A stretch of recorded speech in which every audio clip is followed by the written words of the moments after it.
pleasure. And it was sort of doing it before actually, but I'll tell you why. I just married Bryan, and my eyes are not as good as they used to be. And when I saw that I thought it was a talk on sex. But in actual fact, it's Essex. People, places, names, and customs. So I don't know if it's Mary who will enlighten you on sex. Well, it's very nice to see you all. I didn't know anything about the groceries until I came, so it's been quite interesting. Especially with him thinking I should say I'm the chairman of the Essex Folk Association. I'm a folkie, I'm a folk dancer and a Morris dancer, and because of that I've been all over England and taken part in all sorts of customs which are still going on in this country, and folk songs and folk music. And it really got me interested in Essex because I am an Essex girl. I was born in Ilford. Yeah, I'll see you afterwards. No white stilettos. And I've lived in most of my life, and I've seen so many changes, and things are changing so rapidly and disappearing that it's time that we really kept the things that we've got that really matter.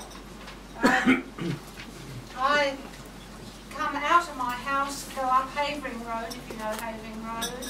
I can go to Havering Abbey Bower, where the stocks are on green, where there used to be a pillory there when I was young. Bedford's Park, on to Stapleford Abbots, down to Passingford Bridge, and if you've been round the roundabout of Passingford Bridge, there is a little unknown track which leads to common land, which is still common land, where people, if you've got a cow or a pig, you could actually leave it there because it's common land. And there is a place further on called Willow Cottage. If you've been there, 1660. And my friends were actually involved when it was taken over by a chap who's now died. But the whole place was lined with egg boxes to keep it warm. And the old man who lived there obviously shaved, opened the window, threw the razor blade out. The garden was actually covered with razor blades. Very short rule. As I say, Curtis Green is still common land. And I'm quite interested in the churches round there. If you've ever been to Thaden Mount, St Michael's, near the altar on either side are memorials with figures on, and you can go through history there. Just round that bit, you can go through history, the clothes, the weapons, the shoes, the hair, the lack of facial hair, the facial hair on the men. It's really interesting. Stapleton Tawney, Greenstead, Thaden Garner, all these little churches. And Essex has some very unusual names. Gay Bowers, Good Easter, Cockclarks, Nipsall Raymond, I've never been there, Steeple Bumpstead, Snoreham, Twitty Fee, Mucking and Ugly. And there's a verse about it. Willingdale Doe and Willingdale Spain, Malvern and Bobbingsworth, Colne, Engame, Wendon Loss, Beaumont Conmose, Bung Row, Gestingthorpe, Ugly and Fingering Hoe, Hellions Bumpstead and Mount Nessing, Bottle End, Tolsters, Darcy and Messing, Islands of Canvey, Foulness, Cotton, Stondon Massey and Beauchamp Otton, Ingrave and Inworth and Keddington, Shallow Bows, Alting and Kelvedon, Margaret Ruthing and Manningtree. The bolder you sound them, the better they be. The development of Essex place names is very interesting. They've changed over the centuries, and you need to go back sometimes to the earliest spellings of them. Probably over 90% of our towns and village names we now know originated in 1500 and thereabouts. For example, Basildon takes its origin from a farm settlement before the 11th century. Celtic was the unwritten language of the tribes which invaded Britain from about 700 BC. I hope you're not taking notes. Its derivatives are spoken now in Wales, Scotland, Ireland, and until the 18th century in Cornwall, but no longer. And a few Roman names were adopted into Old English, such as those containing Chester, of course. And a Saxon personal name affixed to a Latin word, Tolshurst, documented in AD 1000 as Toll's Fountain, Toll's Spring, or Well. So that's how some of the names are derived. The name of the county of Essex is first documented in the 8th century. Bede wrote in Latin to the region of the East Saxons, and it included London. London was not as important in those days, of course. Walden, first recorded in the Domesday Book, is the Valley of the Britons. Saffron was added in the 16th century, from the crop, of course, being grown there, Saffron Walden. Names containing Gow, which means district, Ingatestone, Mount Nessing, Ingrave, which means people of the district, Burnham, settlement by a stream, so they're really interesting.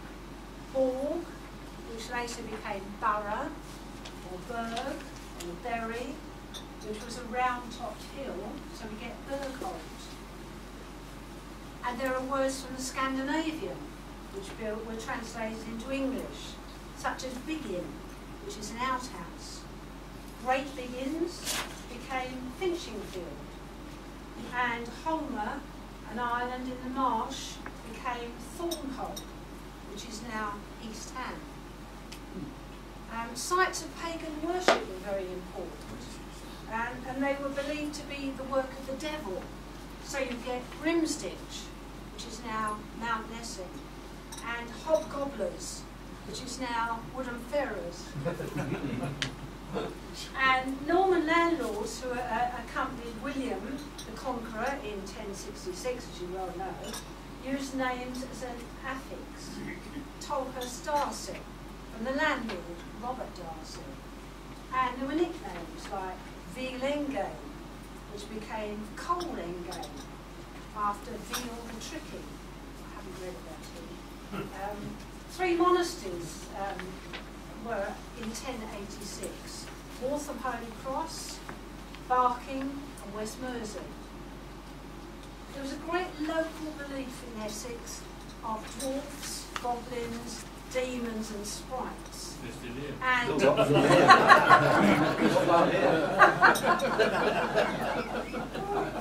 and there was one famous place called Hobgoblin's Hole, which is now Great Meadow. About 653, said a priest from Northumbria, which you all know about, came to Essex at the invitation of the East Saxon king, Siegbert, to convert his people. He set up a church at Tilbury and another one at Bradwell. And on the high ground above the Ingrebourne River, Upminster was built, marked by a 12th century church. I won't tell you that. I'm having to cut some bits out because, I've got to condense it. There was a true Essex dialect where instead of saying violets, for example, the V was a W, so they would say violets. That's where Ross got it from. I wonder why. Report actually reported in the 1880s when the unstoppable spread of the London Cockney invaded everywhere. We changed the verb in English from present to past. In Essex, when referring to the past event, for example, they come out then 2 behind us, you can easily see him, would be, you can easily see them. Their selves was used instead of themselves. And some of my friends in Haverhill still sort of use these phrases. They don't give me what I call a proper sentence, I was a teacher as well, sorry. And they would say, we was learnt at school, not we was taught at school.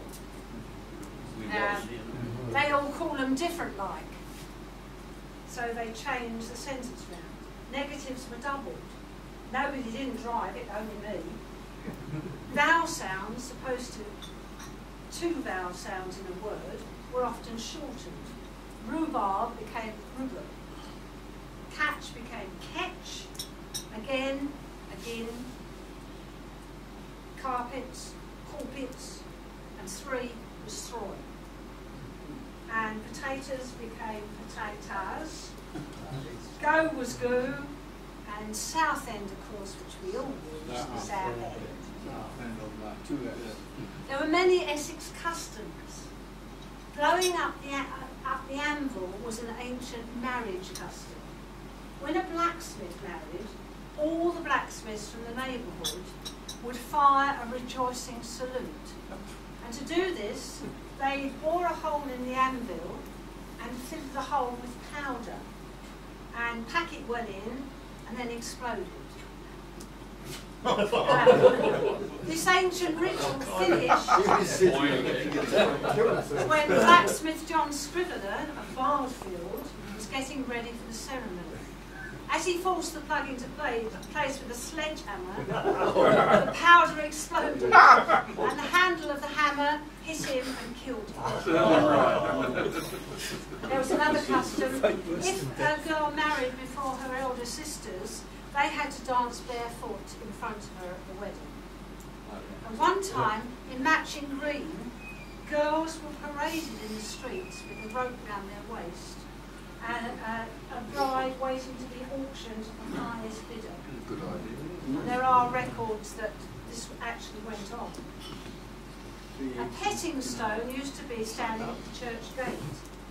The groom would lift his bride over the petting stone, so she went from her childish ways to her ways as a wife. And sometimes these were right by the door of the church. Different places in Essex are very interesting. The Forest of Hainault, which was part of the Forest of Waltham. Havering Park at one time had a ditch round it to keep the deer out. And Havering Forest was granted to Queen Isabella, wife of Edward II. I always have to look up the date, I'm sorry, 1307 to 27, for her tower. And a chapel was established by Henry VI in 1438. In 1774, the forest went from Woodford Bridge to Havery, Redbridge Boundary, Lambourne End, Billet Lane and Chase Cross. It was 4,900 acres, and now there's about 300 acres, so you can see how it's been gradually eroded. There were several gates, Collier Road Gate, and street names in Hainault remember the Faultless Forest and Court. Fowler Road, Roebuck Road, Pine Close, Hart Crescent, Boar Close, Foxborough Road, Forest Road. As you know, the forest was the famous favourite hunting ground of kings and queens in England. And Chingford, we have a survival of this with the Queen Elizabeth's hunting lodge. When the problem with enclosure came, when they wanted to enclose all the land, William Willingdale of Loughton led a long battle in court.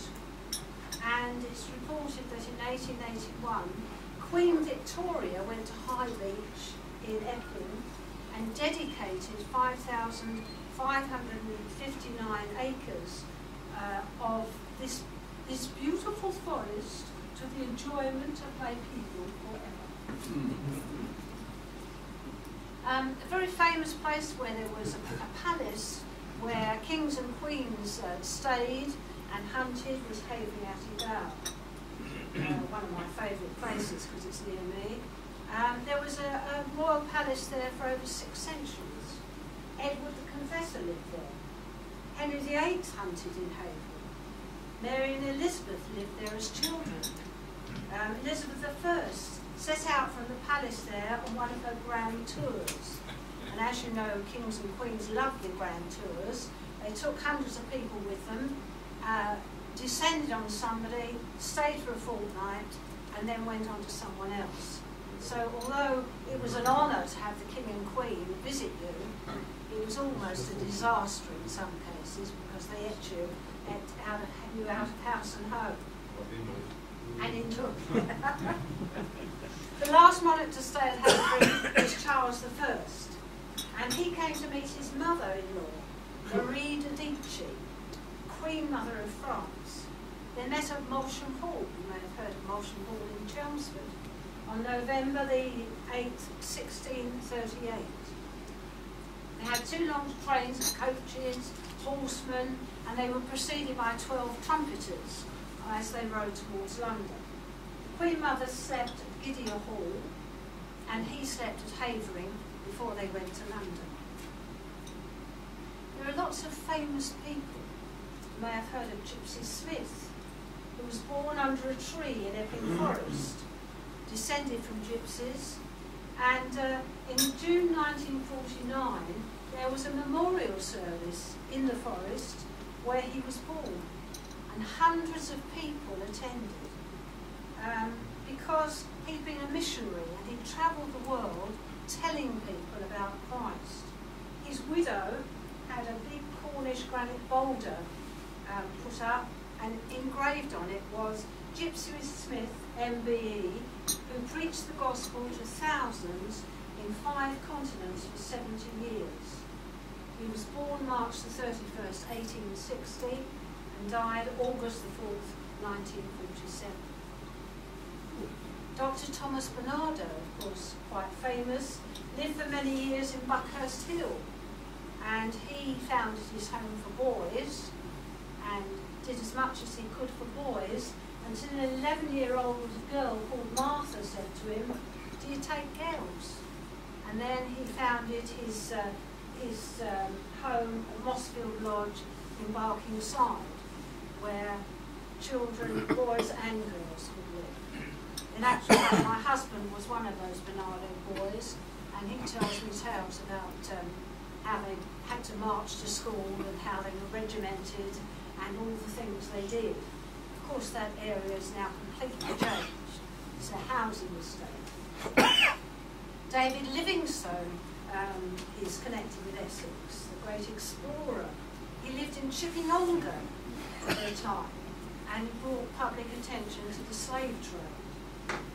There's a plaque at Southend Seafront, which you can still see, and Happy Harry went to one particular spot at Southend to preach to people, again, about God, and he had lots of followers who went and listened to him. He also had lots of people who went to mock him and call out while he was preaching. His circle of friends had this plaque put up, and it says, "Who knows how many came to mock but stayed to pray?" And he died when he was 86 years old, and he spent most of his life on Southend Seafront preaching to people. There are many writers and poets connected to Essex. Charles Dickens, for example, was fond of Essex. Once he hired a steamer from London to Southend to gain, to look round and see what he could put into his book called Great Expectations. He describes the desolate mud flats, and if you've been to Southend you know all about that, and the river at the end of Great Expectations, and says that the pub where Herbert Starr Provis and Pip spent the night, it was a dirty place enough, where they were given eggs and bacon. This is thought to be the lobster smack on Canvey Island. Dickens loved Chigwell and called it the greatest place on earth. And the inn there, the King's Head, accepts that it's the Maypole in Barney Rudge. I don't know whether you've heard of the Reverend S. Baring-Gould, who was rector of Mersey, but he wrote a very famous hymn. I think the Salvation Army tended to use it more than the ordinary church, onward Christian soldiers. And Gustav Holst lived in a thatched cottage in Thaxted for a time, and it was there that he wrote his very famous plannings. Some places get their name from what happened. Chapel Heath, for example, is the site of St Chad's Well. Yeah, I'm told it's still there, but it's covered up somewhere near the heath. There's 7 kings. Now the Saxons, about 800 AD, were tribes that didn't get on with each other, were constantly battling with each other. And Alfred wanted a truce, and he wanted to fight the Danes. So he wanted to bring all these people together. He called the 7 kings together. And at that time, the main town was Hornchurch, not London. And the reason really was that there were tanneries at Hornchurch where they made leather, not for footwear, but for vellum, which the monks wrote on. So Hornchurch was quite a famous place in those days. And this time of crisis, no one could agree where they would meet to talk about having a truce. So each one thought he was more important than the others, and nobody wanted to go to that king's particular place. And they found a common agreement for camping on a waste ground which nobody wanted. This was a natural, flat, dry area for a large encampment. And the East Saxons from Essex joined the West Saxons between London and Dorset. And the great kings of the area brought all their tribes together to fight the Danes. Alfred was educated by the monks as a Christian, and they translated Roman military warfare from the Latin manuscripts, and Alfred trained his troops in the same way. So they were quite disciplined, and when he united the tribes, he had a very great army. And the area where they camped, of course, 7 kings, and you'll be pleased to hear the Saxons defeated the Danes, as they should have done. Essex is famous for quite a lot of food. Colchester oysters, Tiptree strawberries and strawberry jam, Leon C, cockles, of course, Tolston Darcy, spice apples, Malden, salt, cheese. At one time was produced in Malden, although it's written about the Essex cheese. John Skelton wrote, "A caudle of Essex cheese was well a foot thick, full of maggots quick. It was huge and great and mighty strong meat for the devil to eat. It was tart and pungent." Essex was known as a boiling country. You name it, meat, vegetables, everything was boiled in suet puddings and eaten, or dumplings. And dinner for children was often a suet pudding with vegetables or meat in, served with gravy, followed by a suet pudding with jam or perhaps a spoonful of honey. Some of us were brought up with that. Another delicacy was rock pie, although you had to take the backbone out, otherwise it was very unpleasant. Essex was renowned for his beer, Hertford End, Ridley's, and of course, at one time, Ironcoop, Romford. And at home, people made beer out of anything. Pea pods, beetroot, potatoes, parsley, wheat, as you still do, I understand, in the Rotary Club. There were some very strange cures. People would scour the countryside for wild flowers, plants and herbs. Spiders' webs were used to stop bleeding because they contain form penicillin. Foxgloves, and I understand they still are in a minor way, were used for heart trouble. Feverfew cured headaches. Deafness, you were supposed to put a freshly rolled ivy leaf into your ear every morning. A bee sting, you smear with honey to cure it. And it says, to cure a sheep of rot, a handful of common salt was stuffed in their mouth and held there until it dissolved. One of the most common diseases in Fobbing and around Tilbury, because it's marshy, was the dreaded ague, malaria. And there were various cures for this. One of them was swallowing live spiders, or a teaspoon of gunpowder, or quinine, or port. I guess I know which one.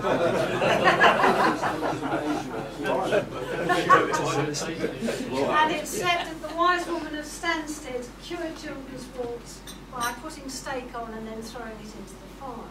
It was a waste, I think. A famous person in Essex was a man called Dr. Swallow. And if you had spare cash and needed a cure, a medical treatment, you would go, in 1640s, you would go to Dr. Swallow. He was based at Great Dunmow, and he treated patients across the wide area, from Hatford Broadoak to Great Barfield, from Thaxted to Great Waltham. One of his cures was bleeding a patient, because he believed illness was caused by bad blood or too much blood. So he always carried his leeches around with him. And it's written, he bled the Earl of Leicester's daughter after the smallpox would come out, when she had about 40 come down upon her face and elsewhere. And he did it, and she did well. Toothache was a very common problem in those days, when no one brushed their teeth. If you had a good set of teeth by the time you were 30, you were doing very well indeed. He had his own treatment for toothache, a compound of 4 peppercorns, rosemary and oyster shells ground up, mixed with honey and vinegar and applied to the tooth in a fine rag. And a favourite description of his was snail's milk. He used rhubarb, and he liked to boil the black tops of crab's claws to make a powerful remedy. Stop me when I go. A couple of minutes, quite. Some other Essex characters, Ardley Ben. He was called that because he came from Ardley in North Essex. He was an out-and-out rogue. It's written that in summer he would travel from village to village, playing an imaginary violin from a piece of wood and a walking stick. And he would clown around playing and singing, and the children loved him. Like odd characters, he spent lots of the winter in the workhouse because there was nowhere else to go. And the story goes that he went to the tendering workhouse and there was no room. The master wasn't too keen to have him anyway, because whenever he stayed there, he refused to do any work. So he pleaded because it was a cold night, and the master said, no, we've got no room. And he said, I don't care where I sleep. So he thought, I'll teach him a lesson. You can sleep in the mortuary. There's no spare beds. The mortuary was not empty. There was actually a corpse in the coffin. So he took out the corpse, propped it by the door, and slept in the coffin. In the morning, the master came in and spoke to the person he thought was there, with no answer, and the man in the coffin, Ardley Ben, rose up and said, if he don't want his breakfast, I'll have it.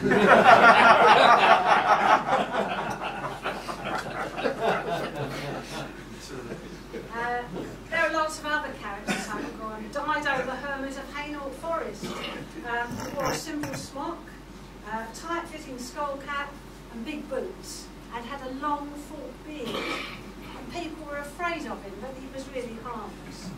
And they would say to the naughty children, look out, Dido will get you. He invented many unusual cures. For gout, soak your foot in warm beer. What a waste. A cure for measles, whooping cough, backache, liver trouble and burns from herbs collected in the woods. He made a green liquid from ferns found only in Loughton. And he collected sloes and hawthorn leaves. He dried and crushed them and sold it as tea to gullible Londoners.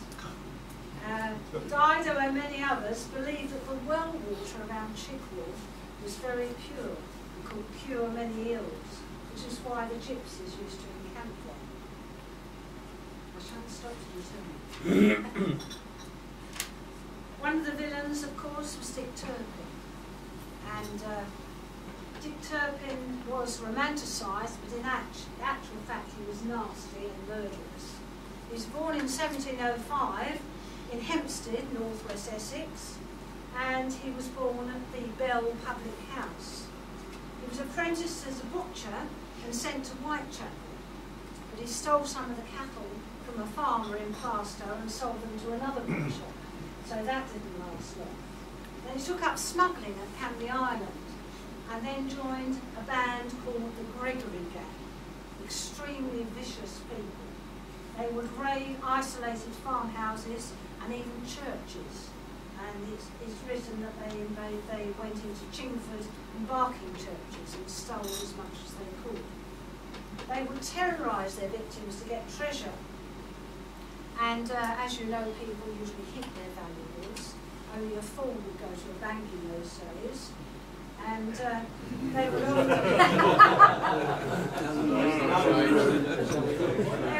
often talk to their victims by holding the farmer's wife over a fire and causing her to shriek so that they would then get the valuables. They raided many properties, and there was a public outcry and a reward of 100 guineas. And they replied by going to an old lady's house, putting her over the fire and actually killing her before fleeing with £400. He then decided to work on his own and rob, and he became a highwayman. One day he stopped a finely dressed man, and the man laughed and said, "What dog eat dog?" And he turned out to be another highwayman. So they joined together, and they constructed a cave deep in the forest at a high Easter, and Mrs. Turpin would bring them food and other things they needed.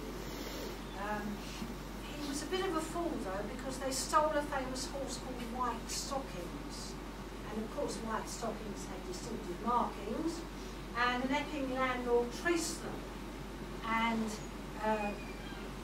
Dick Turpin tried to protect his partner, but in actual fact shot him. He was finally arrested, and as you know, he was tried at York and hanged. Oh, I've got all this here. Well, I'm going to wind up there. That's only a small part about Essex. There are so many things to find out, and so many places where buildings are disappearing. But I mean, if you go to one place like Saffron Walden, you can see the old and the new together, and it's really interesting to see the old buildings haven't been encroached on like a lot of places. And round here, of course, we've lost so much history. We were part of Essex, and I still think of us as part of Essex. We've lost so much history and so many buildings, and we really need to preserve them. So I'm just beginning to find out about Essex, and it's a really interesting subject. So, you know, if you've got time,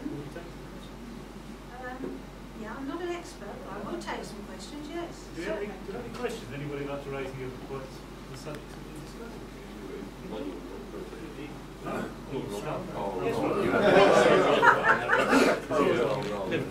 The old walls that are showing, sorry. the old walls that are still standing in the middle of Brentwood. Yes. You got those? Well, that was an old priory, wasn't it? Are you talking about in the middle? Yeah. An old priory. I can't give you the date of that, but that was a very old building, an old priory. I'll come back and give you the answer to that. Any other questions? Okay. I'll sorry we had to draw to a close like that. I'm looking at the thickness of your book and I'm good for it. Clearly, on behalf of the club, I'd like to thank you for coming. I found the subject particularly interesting. I don't know what denies it. You mentioned tradition and things. We need to be aware of these things because Essex is shrinking, isn't it? Greater London has eaten into parts of Essex. Many of those you mentioned, the youngsters wouldn't think of them being here. So it's important that, I don't know whether this is written down, do you keep it ever published? And it's a sort of bits and pieces of information that needs to be drawn together so that we have an understanding of where our past was and how it was discovered. I mean, much of that, people know little bits and pieces, you know. I was interested to know that Romford was in the Domesday Book. Hornchurch and Upminster was, so, you know, the history has changed substantially. Hornchurch was a very important centre at one time. Anyway, all these facts are interesting. You give us a little insight. Maybe we can ask you back to have an opportunity to. I'm sure the response we got. So I'm sure you all join me in thanking you. Can